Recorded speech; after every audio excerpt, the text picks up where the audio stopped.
A warm welcome to Anuradha Vedic Astrology.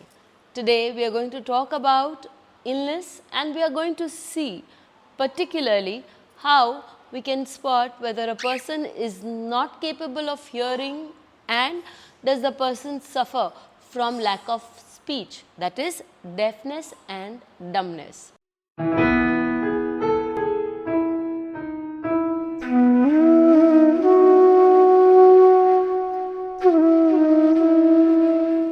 But before that, a big thanks to all of you for liking, sharing and subscribing to our YouTube and Spotify channels, writing in your comments, your suggestions for us. Thank you so very much for it all.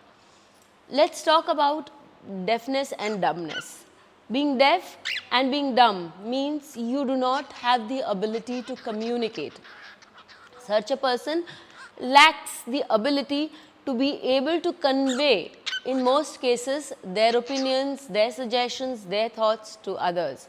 And so, the house of communication in the chart, the third house, would have a lot of malefic effects. That is, it cuts off the communication that you can have with others. When we talk about the sign of Gemini, because in the Kalpurush Kundali, the sign of Gemini represents the third house, and quintessentially it's very important for us to see the sign of Gemini and Mercury.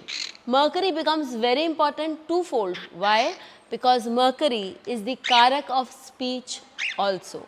When we talk about Karak of speech, we also need to listen and to talk about the Karak of hearing. The Karak of hearing is Jupiter. If Jupiter is good, one does have a good hearing power.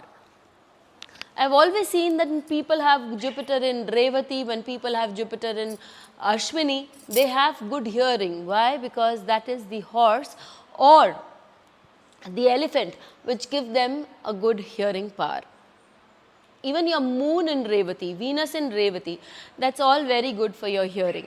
But here, today we are going to talk about a planet that will not give a good hearing. So, for looking at those planets, we need to see whether Jupiter and Mercury are afflicted, whether the third house of the chart is afflicted, and essentially the third house of the Kalpurush Kundali, that is Gemini, is afflicted, or whether it is coming in the Dushthanas. We also need to look into certain nakshatras. The Shravana nakshatra, Shravan itself means to hear.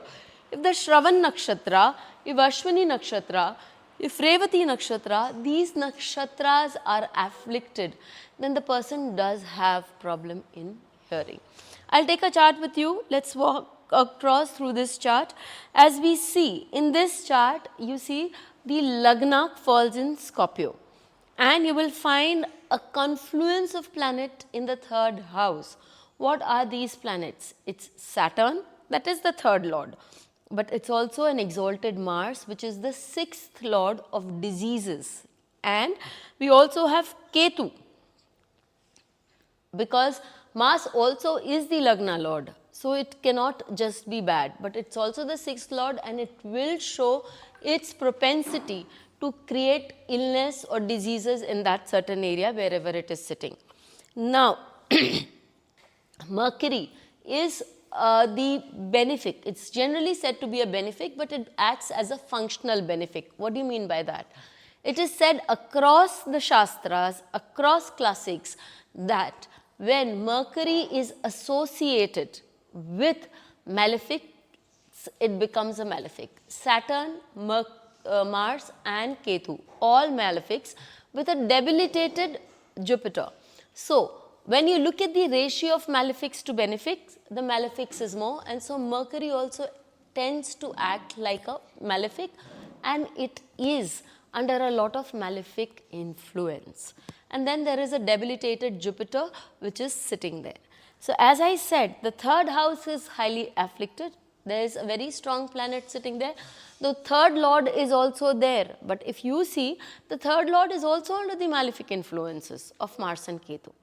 And you also have Mercury, which is under a lot of malefic influence. Jupiter is debilitated and with malefics. So, the Karak of speech and hearing is gone, and the third house is under malefic influences. Let's go to the sign of Gemini. The sign of Gemini falls in the 8th house for such a person. It's falling in the Dushthanas, but not necessarily but that everybody who has a Scorpio Lagna will have a problem with the hearing. But Mercury is under a lot of influence, and there are no benefic influence on the sign of Gemini. So that sign is not afflicted, but its Lord, again as I said, shows a lot of affliction. This lady, right from her birth, did not have the ability to speak or could not hear, and she had problems. But then her ability to communicate is still there. I wanted to tell you this because Saturn is the Lord which is sitting in its own house. So she can lip read, she can communicate with others, and that is not posing as a problem for her.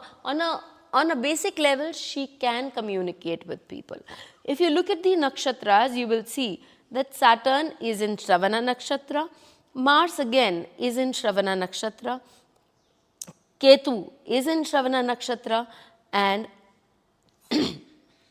we find that Mercury is also in Shravana Nakshatra.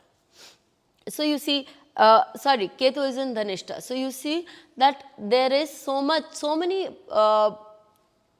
planets in Shravana which are not under a benefic influence, and hence Shravana Nakshatra for this person is also afflicted, and hence there is a default, there is a problem in hearing and speaking. So it's very important that when we look into a chart of a person, we identify the areas which are not working, which are supposed to be afflicted, and then we can talk about medical astrology in that manner. Do write in your views, do write in how you found this episode. Until we meet with you again, stay safe. Please hit the bell icon for fresh updates. Don't forget to like, share and comment on the videos, and please subscribe to our channel.